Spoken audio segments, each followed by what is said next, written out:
Por incrível que possa parecer para muita gente, o Reinaldo Azevedo se tornou uma das vozes mais razoáveis para a compreensão da política no Brasil nos últimos tempos, né? Ele foi alguém que embarcou na onda antipetista durante um tempo, foi uma voz, sabe, muito estridente contra o petismo, mas de um tempo para cá ele mudou a perspectiva, talvez principalmente por causa da questão do Bolsonaro, né, da ascensão do Bolsonaro, e aí ele sempre foi crítico da Lava Jato, vale mencionar também, mas com a ascensão do Bolsonaro ele acabou adotando uma postura que hoje seria talvez mais centro-esquerda em relação às compreensões dele sobre a sociedade. E é justamente por isso que é tão surpreendente perceber como o Reinaldo Azevedo não compreende, aparentemente, uma noção tão simples, na verdade, né, que se tornou muito utilizada para compreender fenômenos políticos no mundo atualmente, que é o da polarização.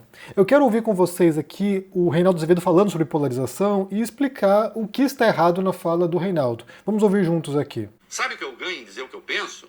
Eu ganho em dizer o que eu penso porque eu fui o único articulista da Tavênia, o único. Ai, Reinaldo, fui o único articulista que disse: esse papo de polarização é uma besteira. Porque agora diz, a polarização diminuiu, foi enfraquecida. É que nunca aconteceu, nunca houve. Você tem extrema-direita no Brasil, Bolsonaro, mas não tem extrema-esquerda, porque o Lula não é de extrema-esquerda. O Lula é, na verdade, um político de centro. Ele é de centro, o PT é de esquerda. Centro-esquerda também, mas ele quer ser chamado de esquerda, então fica de esquerda. O Lula é o político de centro. Aqui, cadê a grande mudança?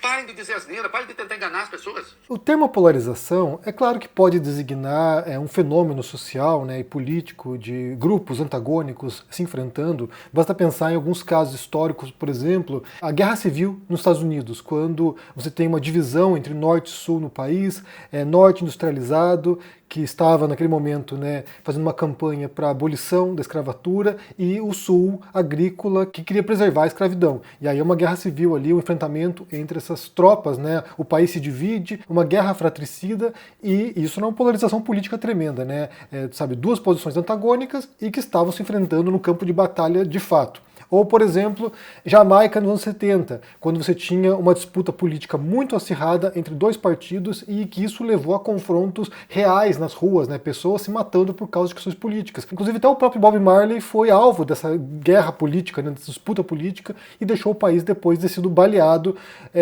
no meio desses conflitos. Então, assim, você tem um cenário ali que havia uma polarização política de fato. É claro que não quer dizer que sempre vai levar à violência, mas é quando se trata realmente de duas forças antagônicas que estão disputando e que há pouca margem ali para outras posições mais moderadas no meio dessa disputa. Mas quando se usa esse termo no sentido que se adota atualmente, quando se fala de polarização política, não se está falando de um retrato da realidade. Não se está dizendo, como fala aqui o Reinaldo Azevedo, de que no Brasil hoje só existe extrema-direita e extrema-esquerda. Não é isso que está se falando. Está se falando de uma estratégia política, de uma estratégia discursiva, de um modo de tentar simplificar a realidade como se só houvessem duas forças políticas. Como se só houvesse, de um lado, fascistas e de outro lado, comunistas. Então, assim, é um recurso retórico, é um recurso discursivo para tentar simplificar o mundo e dividir em duas forças. Não quer dizer que represente a realidade, quer dizer que é um modo de compreender a realidade, é um modo de tentar fazer essa divisão, que é uma divisão falsa, uma divisão artificial, nesse caso do Brasil, por exemplo. Tanto que o PT não representa uma extrema-esquerda que seria uma esquerda revolucionária anticapitalista, não representa isso. E talvez nunca tenha representado, de fato. O Lula nunca foi revolucionário, até onde eu saiba. Então, assim, nesse sentido, essa divisão é claro que é falsa. Mas a tentativa de dividir o Brasil desse modo é real, e aí é feito há um bom tempo. O próprio PT já encampou um tipo de retórica divisível, um tipo de retórica polarizadora no passado. É claro que isso vai sendo alimentado ao longo do tempo nas campanhas eleitorais brasileiras. E aqui a gente pode pensar, por exemplo, no modo como isso se dá no discurso público, né? Basta pensar Olavo de Carvalho, que dividia o mundo entre conservadores e comunistas. Todo mundo que não estava junto com ele era comunista, e aí é uma simplificação da realidade de modo a criar essa falsa sensação de antagonismo, essa falsa sensação de que só existe uma esfera de influência dos justos, que é o olavismo ou a extrema-direita, e o restante eram comunistas querendo corromper os valores da sociedade judaico-cristã ocidental. Então, assim, é um modo de você usar esse recurso retórico, esse recurso narrativo, para tentar dividir o mundo desse modo. A esquerda também faz isso, a esquerda também tenta dividir o mundo entre nós, os justos, nós, que estamos lutando pelos trabalhadores, e os fascistas. Então eles fazem isso desse modo também. Todo mundo que discorde, todo mundo que destoa um pouquinho pouquinho da cartilha da esquerda, vira fascista, vira extrema-direita. Então, a polarização é isso. Não é o que está falando ali o Reinaldo Azevedo nesse sentido concreto, né, do mundo real polarizado, que são casos excepcionais até onde eu compreenda. É claro que a gente tem, por exemplo, alguns momentos como Guerra Fria. Guerra Fria havia essa polarização, de fato. Havia um mundo dividido entre duas forças, Estados Unidos capitalista e União Soviética socialista. E as pessoas aderiam a esses ideais, que eram ideais antagônicos, contrários, e isso levava a um mundo em tensão permanente, porque havia inclusive uma ameaça, né, constante de guerra nuclear. Basta pensar, por exemplo, só para você pensar como essa polarização ela pode ser criada, ou pode tentar se desarmar isso aqui, eu quero ler para vocês aqui um trechinho de um discurso do Fidel Castro. Isso logo depois da Revolução Cubana, foi um discurso que ele realizou em 8 de maio de 59, ou seja, poucos meses depois que a Revolução Cubana foi bem sucedida, e aí ele diz o seguinte aqui, olha, nossa revolução tem suas próprias ideias, e como nossa revolução tem suas próprias ideias e acredita nelas, nossa revolução não persegue nenhuma ideia, nossa revolução não teme nenhuma ideia, nossa revolução não sufoca nenhuma ideia, e por isso nossa revolução respeita o direito de todos a opinar e dar suas ideias. Nossa revolução respeita tanto o direito de falar do mais reacionário quanto o direito de falar do mais radical. Nossa revolução respeita tanto o direito de opinar daqueles que acreditam que as normas econômicas e sociais devem permanecer intangíveis, quanto daqueles que acreditam que é preciso suprimir tudo, que é preciso eliminar todas essas normas e trocá-las por outras completamente diferentes. Em duas palavras, a revolução respeita o direito de falar tanto do direitista quanto do esquerdista, do da extrema-direita quanto da extrema-esquerda. Nós não vamos nos colocar à direita, nem à esquerda, nem no centro, porque nossa revolução não é centrista. Nós vamos nos colocar um pouco mais à frente que a direita e a esquerda. Nem a direita, nem a esquerda. Um passo além da direita e da esquerda. É um discurso de Fidel Castro. Fidel Castro não era comunista inicialmente. Ele não era, ao contrário do Che Guevara, leninista. Ele faz a revolução e, inicialmente, havia intenções de aproximação com os Estados Unidos. É claro que a nacionalização das empresas americanas já cria uma tensão ali que é irreconciliável e o temor dos Estados Unidos de que houvesse, sabe, um regime socialista no quintal deles. Então, essa tensão logo escalou e aí Cuba se aproxima da União Soviética. Então, assim, inicialmente a ideia não era ser um regime socialista, não era aderir a ideais marxistas, porque o Fidel Castro não era marxista. Mas depois eles se aproximam por causa dessa polarização. Nesse caso havia de fato uma polarização no mundo, havia os aliados americanos, aliados dos soviéticos, e aí nesse caso Cuba se alia aos soviéticos. Mas basta pensar que você pode criar uma retórica que seja divisiva, que seja polarizadora, que tente dividir o mundo em uma falsa dicotomia, né, numa falsa divisão entre bem e mal, entre justos e injustos, entre certo e errado, entre nós estamos certos, os outros são errados, entre aliados e inimigos, ou você pode tentar fazer uma retórica para desarmar isso, para tentar reduzir essa falsa divisão, essa falsa polarização. Foi o que o Lula tentou fazer durante a campanha eleitoral dele em 2022. Ele vinha com o discurso, inclusive reproduzindo, né, o discurso do São Francisco. Ele vinha com um discurso de paz e amor, ele vinha com um discurso de vamos apaziguar o ânimo, vamos tentar, sabe, reconciliar as forças, frente ampla, assim por diante.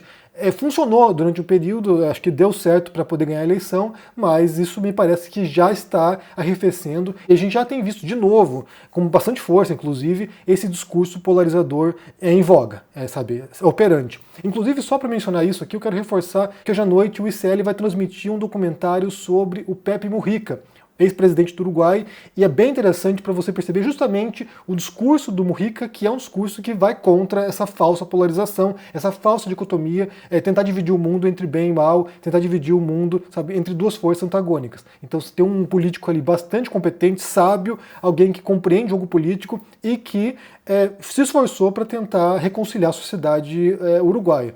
Claro, com as dificuldades imensas que a gente tem hoje em dia, justamente porque há muitas forças que empurram as pessoas para bolhas de informação, para bolhas de conhecimento, para bolhas ideológicas e que radicalizam as pessoas de modo que essa polarização, que é uma polarização narrativa, acaba se tornando, pelo menos em certos elementos, uma polarização de fato, né?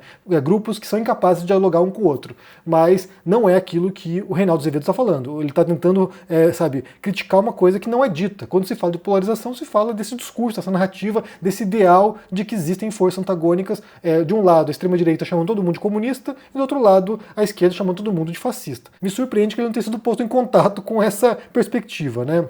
E aí, só para comentar aqui, A gente tem visto, né, muita gente tentando agora apontar culpados para a derrota da esquerda nessa eleição para prefeito, né? Eu falei em vários vídeos aqui sobre isso, né? Fiz alguns vídeos sobre esse tema. E aí, um dos possíveis culpados que as pessoas estão percebendo aqui, que tem, tensionado também o discurso das pessoas, são as pautas identitárias. Então, muita gente está saturado de ouvir, esse discurso divisivo, que é um discurso divisivo, de fato, polarizador, né? Você tem uma pauta identitária que é polarizadora. Ou você está com a gente ou você é inimigo. Ou você segue nossas ideias ou você está contra a gente. Então, não tem meio termo, não tem sutileza, não tem, gradação. Isso, é 880. E aí, eu quero ler para vocês aqui, porque no Instagram do Boitempo, eles resolveram explicar o que é identitarismo, e é bem engraçado porque é para você ver como é que a coisa está desconectada, né, do trabalhador, desconectada da realidade das pessoas normais, né. Então você tem um textinho aqui, uma série de cards aqui, um carrossel de cards, que foi escrito por Douglas Barros. E aí o título é Por que a esquerda não entende o identitarismo? Eu quero ler para vocês todos aqui para você entender por que a esquerda não entende o identitarismo. Diz o seguinte aqui. 1. Identitarismo se tornou o bode expiatório de certa esquerda que atribui às lutas antirracista, feminista e LGBTQIAPN+, a culpa pelo avanço da direita. Então, assim, seria culpa dessas pautas identitárias que repele as pessoas e a extrema-direita avança, né? De acordo com essa atribuição de culpa às pautas identitárias. Prossegue aqui. 2. Confundindo identidade com prática governamental de gestão identitária da diferença, essa esquerda, impotente diante do atual capitalismo de crise, reforça a fragmentação. Ou seja, na verdade não é culpa do identitarismo, é culpa do governo, o modo como o governo gerencia essas pautas identitárias. Vamos ver o que eu entendi aqui, vamos prosseguir. 3. Ao não levar em consideração que a forja da identidade se organiza no processo de administração do capital a partir do que sobrou da escravidão colonial, essa esquerda não visualiza o fato de que grupos foram identitarizados a partir da exclusão, opressão e desigualdade próprias da sociedade de classe capitalismo. Então, assim, só para resumir aqui, pelo que eu entendi pelo menos, né, porque o jargão aqui não facilita, mas as identidades, né, os diferentes grupos, as diferentes denominações desses grupos são consequência do processo capitalista e, nesse caso no Brasil, da escravidão, né? Então, assim, pelo menos na questão étnica, né? 4. O identitarismo é um fenômeno de gestão no capitalismo pós-fordista. As lutas contra a opressão e desigualdade, porém, não podem ser reduzidas a ele. Ao identitarismo, né? Que entendo, né? Ou seja, já é um sintoma desse capitalismo contemporâneo, né? Pós-produção em massa fordista. Prossegue. 5. A fragmentação das demandas particulares de grupos de pertencimento tem efetivado uma verdadeira judicialização administrativa que reduz política à técnica de governo e visa dissuadir a insurgência dos excluídos. Aí eu já não sei se entendi, então não vou explicar. 6. O identitarismo é justamente o esvaziamento da potencialidade das identidades dissonantes.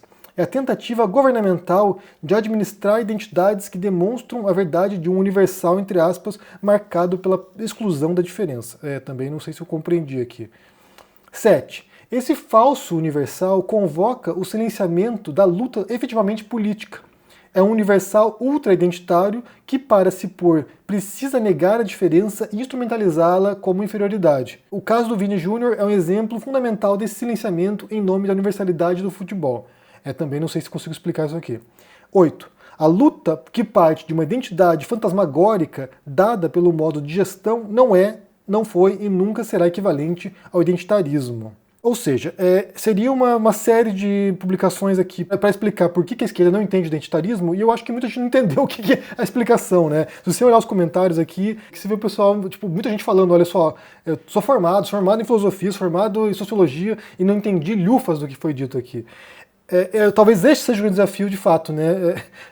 É tão descolado da realidade das pessoas, tão descolado da realidade dos trabalhadores, tão descolado da realidade das pessoas de esquerda, inclusive, que muita gente tem tido dificuldade para compreender como isso se encaixa nas lutas concretas das pessoas.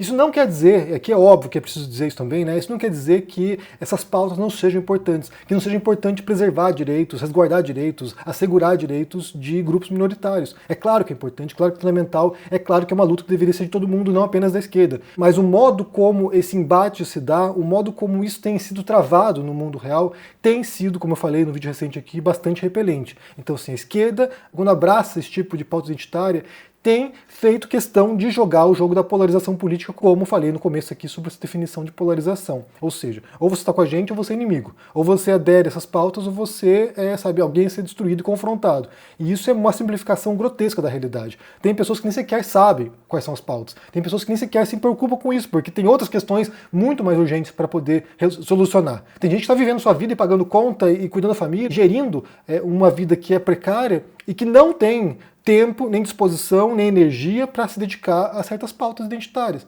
Ou seja, o trabalhador tem questões emergenciais, eu falei aqui recentemente, que é preciso que os grupos de esquerda, os partidos de esquerda, se reconciliem com esse trabalhador, compreendam quais são as demandas desses grupos, saibam o que eles estão querendo para a vida, e aí, a partir disso, elaborar um programa que atenda essas demandas. E não tentar criar um pacote, né, imaginário do que é o trabalhador imaginário também, do que ele gostaria de ter no futuro, sabe, utópico, e a partir disso tentar conquistar a classe trabalhadora. Aí é preciso falar com o mundo real. E eu acho que, nesse sentido, esse texto aqui mostra essa desconexão com o mundo real. É como se, sabe, um trabalhador comum vai ler esse texto aqui e fala, que é isso? Que merda é essa? Então, assim, se você compreendeu, você me explique, porque eu não compreendi, e pelo que eu entendi ali, muita gente não compreendeu. Esse texto aqui é um símbolo disso, né? É um texto incompreensível, é um texto que diz muita coisa, mas não diz nada, no final das contas, porque é inacessível, e as pessoas não compreenderam. Se você for lá e olhar os comentários, você vê que as pessoas não compreenderam o que foi dito. Ou seja, por que a esquerda não entende o identitarismo? Por causa desse tipo de linguagem, basicamente, por causa do descolamento de muitas pautas em relação a lutas diárias dos trabalhadores. Bem, o que vocês pensam aqui sobre a fala do Reinaldo Azevedo, sobre o que ele entende como uso do termo polarização, que não é o modo como esse termo é utilizado normalmente, até onde eu entenda pelo menos, e também sobre essa postagem aqui, sobre essa publicação da Boitempo, tentando explicar identitarismo e complicando ainda mais a vida das pessoas. Como é que você entende isso? Deixa aqui embaixo no comentário, deixa o joinha, se inscreva no canal aqui, ativando o sininho, isso é muito importante para ajudar aqui no engajamento, se torne um membro para dar uma força e se cuide por aí. Um forte abraço e até mais. Provavelmente você tem necessidade de trocar seu celular todo ano. Você acha que o seu computador não serve mais. Você acha que está fora da moda. E aí é consumo, consumo, consumo. Endividar-se, comprometer-se para poder sempre estar adquirindo aquilo de novo que o mundo traz. Curiosamente, a gente está sempre se sentindo angustiado, triste, sozinho, deprimido e não entende o porquê.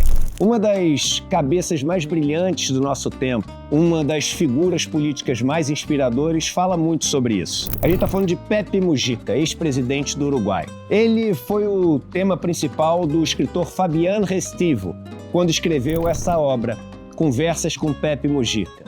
Essa obra originou um documentário, uma obra cinematográfica absolutamente maravilhosa e sensível, que leva o mesmo nome, Conversas com Pepe Mujica, e vai ser lançada mundialmente com exclusividade pelo Instituto Conhecimento Liberta, no dia 31 de outubro, às 8 horas da noite. E aí, a gente vai assistir um dos momentos mais lindos da nossa vida, partilhando ele com o Pepe Mujica. Um abraço e até lá!